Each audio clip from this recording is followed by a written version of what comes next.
Hello, everyone. Welcome to this week's Product School webinar. Thanks for joining us today. Just in case you didn't know, Product School teaches product management, coding, data analytics, digital marketing, UX design, and product leadership courses at 16 campuses around the world and online. On top of that, every week we offer some amazing local product management events and host online webinars, live streams, and Ask Me Anything sessions. Head over to productschool.com after this webinar to check them out. Today, we have an awesome guest presenting. I'd like to introduce you to Eric Silk. Eric is currently the Senior Digital Product Manager at Volkswagen of America. Previously, he was a product manager at Capital One, Trove, and Social Code. Eric has also co-founded his own company called Pagamus, a financial service for sending and receiving money. Before breaking into the world of product, he was a community manager for Google News. Feel free to leave any questions for Eric in the comments of Facebook, and I'll ask him them at the end. And without further ado, let's welcome Eric. Thanks for joining us today, Eric. Hey, thanks, Dan. So appreciate the intro and appreciate the opportunity.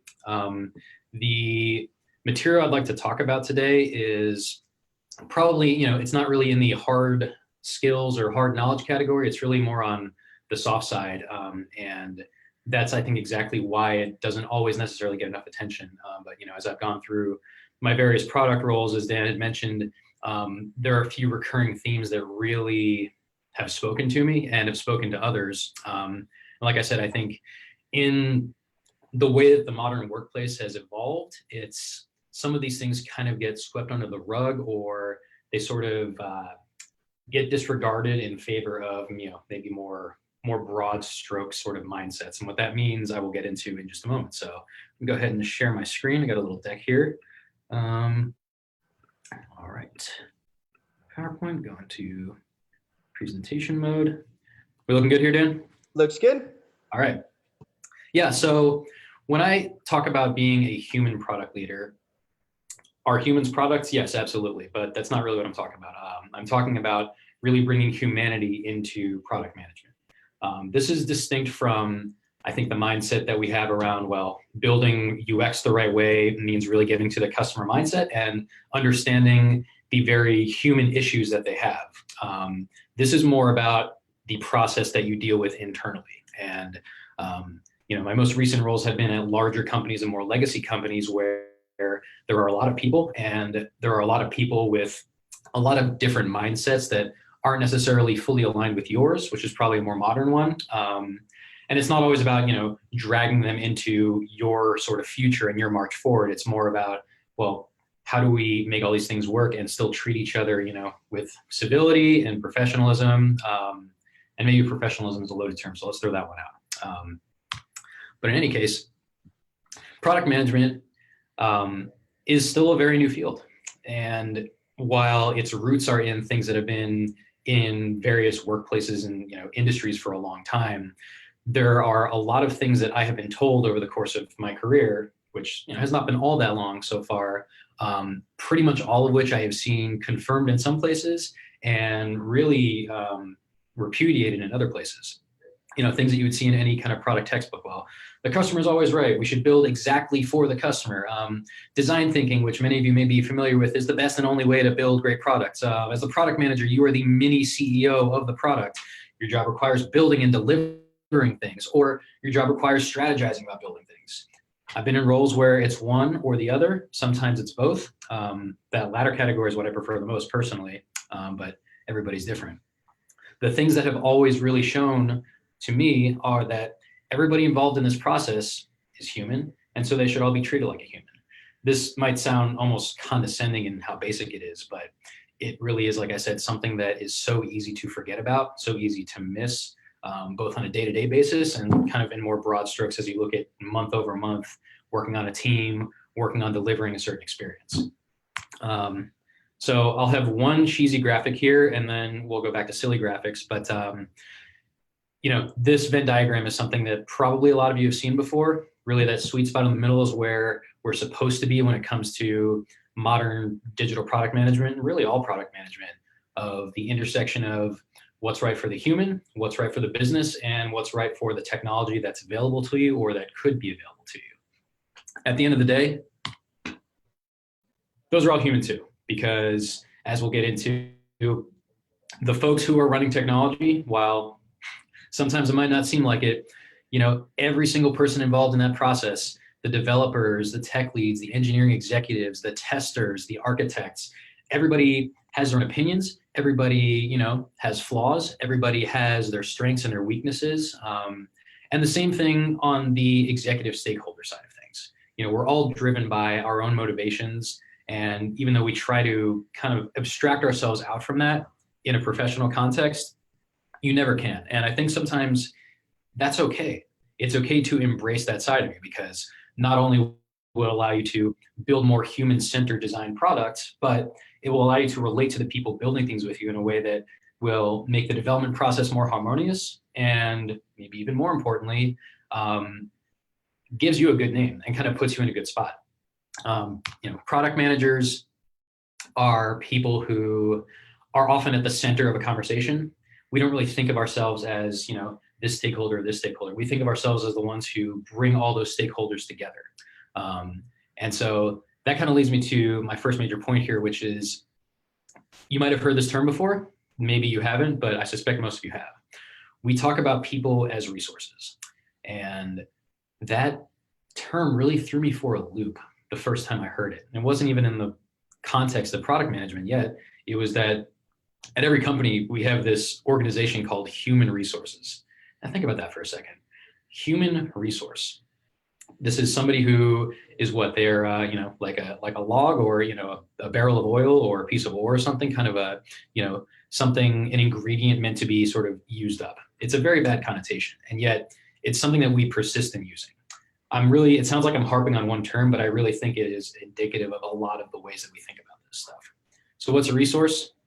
It's a person, often in business context, somebody who's an asset, somebody who can actually do something. I'm going to commit a resource or 5 resources to work on this. And they're also, of course, a person. They're a living, breathing thing that that thinks about their life outside of work, that has their own opinions, that gets passionate about things, that often makes mistakes. And I think calling them resources really undersells all that element. Sometimes it's teams. And to be fair, sometimes if you are in a high up leadership role, you do have to think of people as resources, because you're talking about hundreds of developers versus maybe the handful that you work with. Even then, I think you could probably, frame things a little bit better, but a little more understandable. And of course, it's a thing. And I actually cribbed that third definition right from the Google Dictionary definition.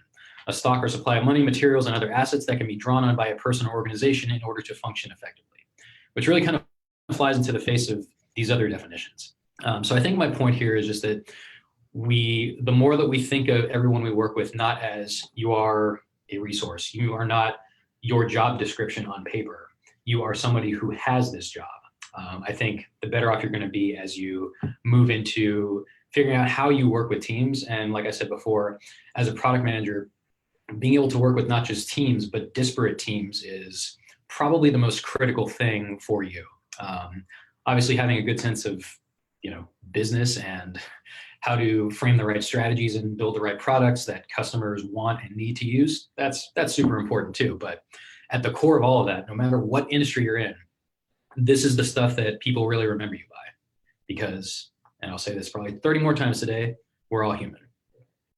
So, maybe think about this. If you're not in a product role now, or if you are, do you think of yourself as a resource? Do you think other people think of you as a resource when you get allocated to things?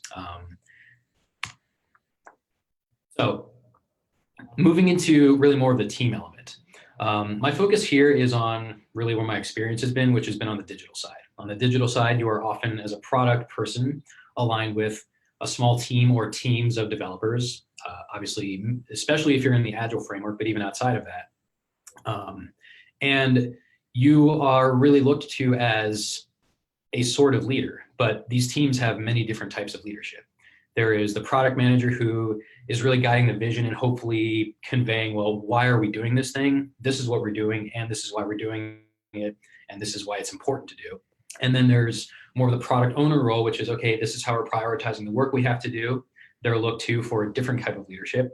Then you have the tech lead or developer lead role, which is often who the rest of the team looks to for lower level architectural decisions. This is how we're going to go about doing this.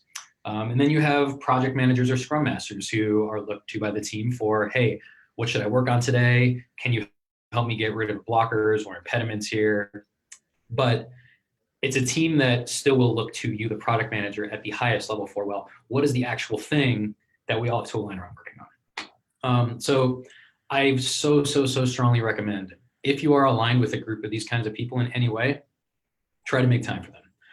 I know as well as anyone else here that you are often mired in meetings all day, every day, often meetings that you may not even feel like you have to or want to be in, certainly. But if you can carve out a little bit of time for this, it's not something you can easily quantify on a timesheet. I know a lot of developers think about that. But if you can take them out, grab lunch, or set up a happy hour or something like that, having that connection in place is enormous. Again, sounds pretty obvious, but in a world where we're often very siloed off from each other, here's engineering and here's what their incentives are and here's how they're motivated and here's product and here's design and here's sales and here's marketing. It's very easy to fall into the trap of, okay, well, I will interact with you for this purpose. To be holistic, to be human about it, you have to break past that a little bit.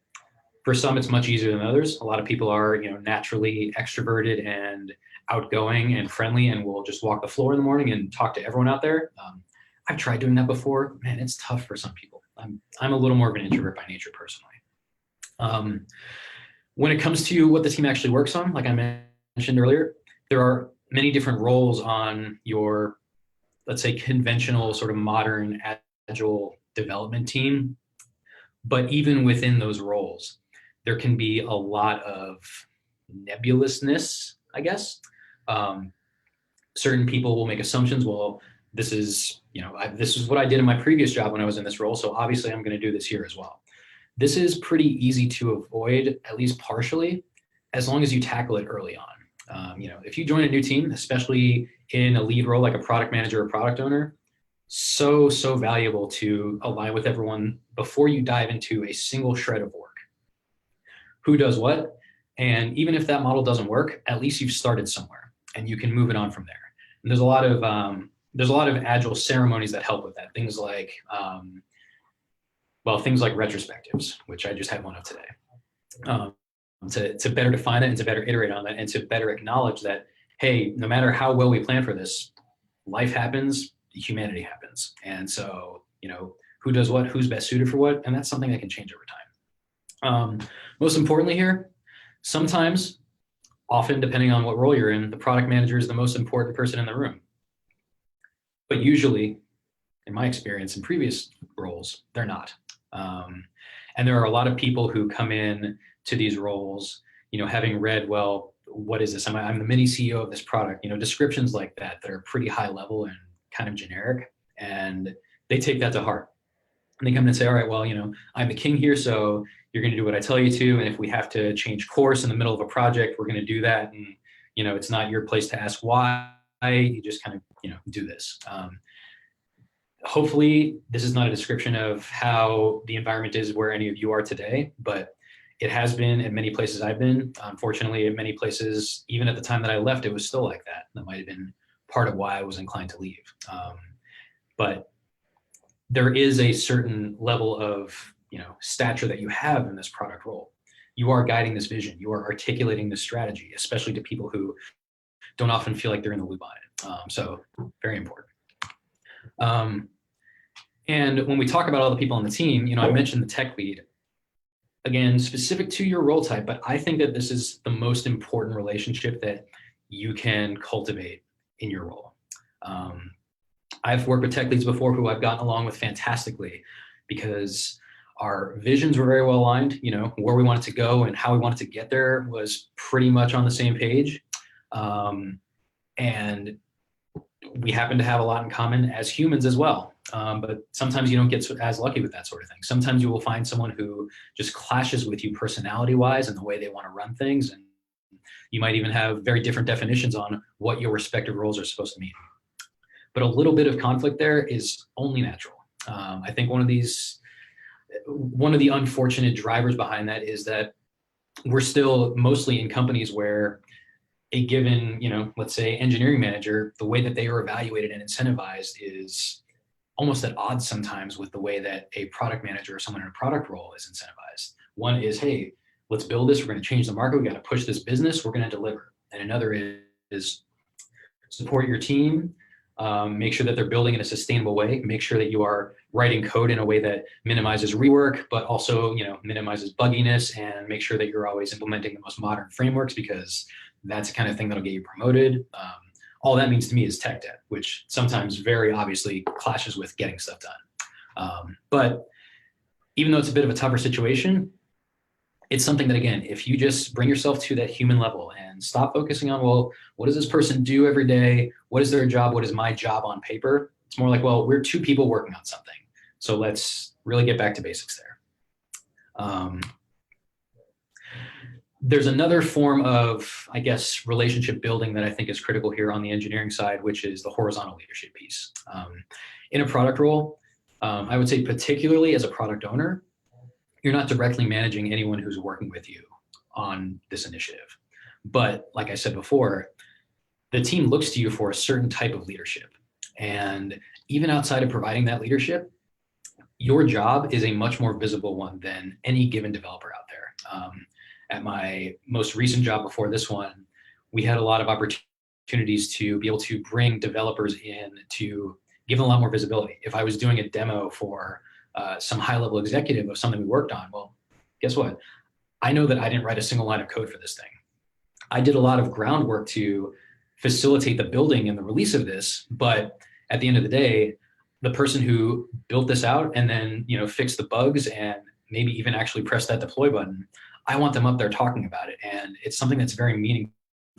Whether or not that person even necessarily is asking you to do it, sometimes just helping them get over that, because in a lot of roles in modern companies, you are not really expected to go out there and talk about and present and even brag about your work. Product managers often have to deal with a lot of blowback when things go wrong, but they also get credit for a lot of things. And sometimes I feel like I've gotten credit for things that I didn't fully deserve. It needs to be shared. There's other ways you can support them. Tactical feedback, which I think is really critical, because a given developer might be working with only other developers all day, except for you. And your point of view on how they do work and how they work with you might be something that is as critical to their career growth as anything within their own sort of vertical organization. So yeah, you can raise folks up, they can raise you up too. And it's all about connecting on that level again, not what you are on paper, but who you are as the person who stands in front of you. So we get to communications here, which still runs on this human theme. Communications wise, again, this is a little different in bigger companies where you can have reply all apocalypses that just spiral out of control. But we've all been in email threads that you look at it for 30 seconds and say, man, this person, this person, this person do not need to be on here. And now they're suddenly weighing in with their opinions. And we could have done this so much faster if we just kind of box those people out. That's sometimes true. But sometimes you do need everyone's opinion, even if it's just an FYI, even if it's just for visibility. So the term I use, or the phrase I use here in the fourth bullet, is be judicious but kind. That's another one that's pretty tough to define on a case-by-case basis, but being careful. And again, going back to your relationship with your tech lead, if you guys are aligned on how you approach this, you're going to have a much better time, and it's going to create much less swirl in communication when there's a problem that comes up, when there's a question that needs to be resolved or answered that can really impact timelines. On the other side of communication, when you talk about the business part of that Venn diagram, the question I always ask, and I am very cognizant of the irony of saying this as I'm presenting a deck to you, is, do you really need a deck for that? Or do you just need a conversation? We all, in previous roles of mine, everybody has this focus on, well, we build on this side, but then we're communicating it out. We always do it in a certain format. It is very formalized. It is, here's the business case, and then here's the screenshots of what we're thinking of building out or what we have built out, and then here's a bunch of numbers about the metrics. Don't get me wrong. Those are all super important. But sometimes, even before you get to that point, laying the groundwork, again, human-to-human connection.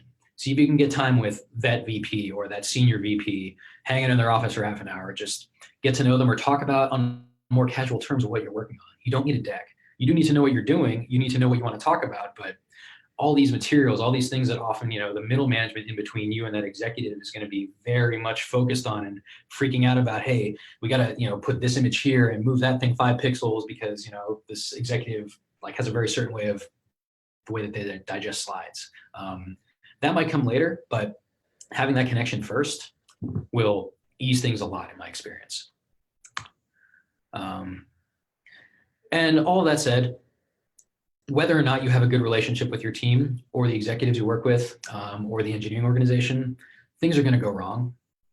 All this stuff is new. I have never had a job where every single release was flawless. In fact, I can't think of that many releases that were completely flawless, even in very well funded, very well baked out processes for developing and putting out new features. Things will always go wrong. A lot of this stuff is new. Sometimes it seems like the internet's been around forever. I think if you spend a while on Twitter, you'll feel 10 years older, but this stuff is complicated and it's so new and we're still figuring out so much about it. Compare it to many other jobs that have been around for decades or even centuries, 20 years maybe. So we're still trying to work out a lot of kinks of what exactly product management is supposed to mean. And certainly, digital releases and deployments. But remember that you're all on the same team. It is so easy, and I think we're almost wired to want to finger point as soon as something goes wrong. Even if it's your fault, you can say, yeah, well, this was on me. Even if you think that, it probably wasn't completely on you. And that's such an important thing to keep in mind because you have to learn from your mistakes. And failing fast is this concept that people like to trumpet all the time, but when it actually gets to, well, okay, we failed. Can we now make this quick and learn from it and keep going? Sometimes people falter no matter what kind of rhetoric they're telling you about, oh yeah, we promote that kind of mindset. So use everything as an opportunity to learn and look at the way that the problem is handled and resolved more than the problem itself. Because by the time it happens, you can't do anything about it. You can retro it, you can retro it all you want. But at the end of the day, it already happened. And so let's figure out, without accusing people, without really saying, oh, this guy really screwed up, what you can do in the future to make it better. And occasionally things will go well. And when that happens, celebrate yourself, celebrate the team, see if you can get some budget for a happy hour, or just write them a nice note. Sometimes a little bit of recognition goes a long way. This is actually one of the big initiatives that I have in my current job, trying to bring in a lot more recognition on a day-to-day basis of what people do. So to wrap this up, you don't have a choice. I don't think there are any androids on this call. So yeah, you're human, deal with it. No one comes in with everything perfect. I think that's honestly one reason why until very recently, you saw very few product managers coming right out of school. You need to have had your head in the real world for a while and actually seen, well, no, things don't go right all the time. Not everything can be dictated by a handbook or a textbook or a framework. You'll fail, you'll miss deadlines, you'll be frustrated, and hopefully these things aren't going to kill you. They're not going to, put you out of a job. But like I said in the last slide, the way you react to it is the most important part, both as you and what you take away and how you're going to handle it differently, and as a team. Even if that team is going to be made up of 3 different people the next day because resources, I use that term, I feel bad about it, get shuffled around, or because they're about to get pivoted to move on to something completely different, and you might have a completely different set of problems there. But sharing that experience makes it that much more, kind of puts that warm and fuzzy feeling in you when you hit that deadline, and when everyone can say, yes, we did it. Not you did it, not I did it, not they did it, we did it. And like I said at the beginning, ultimately, you're building for the user who is also human. I think about this a lot because so often, especially at that executive level, people just want to see, well, what happens if the customer does everything right in this flow? We don't really talk that much about the error states, the unhappy paths, as it were. But that's really what this entire presentation is supposed to be getting at. There's a lot of unhappy paths that you go through as you're building it. And there's a lot of unhappy paths that the customer is going to go through because we're all fallible. We all make mistakes. We all learn, and we're all very adaptable. And so I'll just parrot my last line here. When we remember our humanity, we make better experiences. I have yet to see a single situation where that's not the case. So I will stop there for any questions. And I think that's back to you, Dan, right? Yeah, thank you so much. It's really cool to see like the more soft side skills of product management. So I really like that last quote as well. So I don't see any questions here in Facebook. We'll see if any of our participants want to post something. But in the meantime, one question we like to ask all of our speakers is, do you have any advice for aspiring product management, like aspiring product managers, a piece of wisdom or a quote or something like that? Um, so I don't have like someone else's quote on hand, but I think a lot of the advice I would give really goes back to everything that I was just talking about. That you can be an ace on paper, you can get everything right, and that might land you in a callback or an interview or even the job itself. But once you get there, spend time with people, learn to understand them, learn to meet them, learn to understand how they're different from you and how they're similar to you, both in terms of personality and aspirations, and in terms of, well, background, what their actual hard skills are, what they care about. If they lead people, what is their management style like? And just embrace that element of it, because honestly, you often don't have a long time to do that before you get thrown right into, well, here's the actual work you're here to do. Awesome. That's really good advice. Thank you. So I don't see any questions here in the Facebook comments. I'll check once again after I wrap it up just to make sure. But before we go, I wanted to give all of our participants some more information about Product School and our courses, so they have the resources to become a product manager. Our product management, product leadership, coding, data analytics, UX design, and digital marketing courses are taught by industry experts working at companies like Google and Facebook. And in addition to that, we offer online and on-site events at our 16 campuses worldwide. So if you're located near a campus, stop by on Wednesday or Thursday to one of our live events. And you can also find us on social media at Product School, and keep up with the latest product management content at the product blog at productschool.com. So really quick, let me see if we have any Facebook questions here. No, it looks like we're good. So thank you, Eric, so much for joining us today. It was a pleasure. Yeah, thank you, and thank you everyone who tuned in. I do think that everything here is applicable to just about everybody, no matter where you are, what you're doing, whether or not you're a product manager even. But I do think it's particularly relevant here because at the end of the day, we're constantly having to work with people in this role. Cool. Interesting perspective. Thank you so much. We'll see you later. Take care.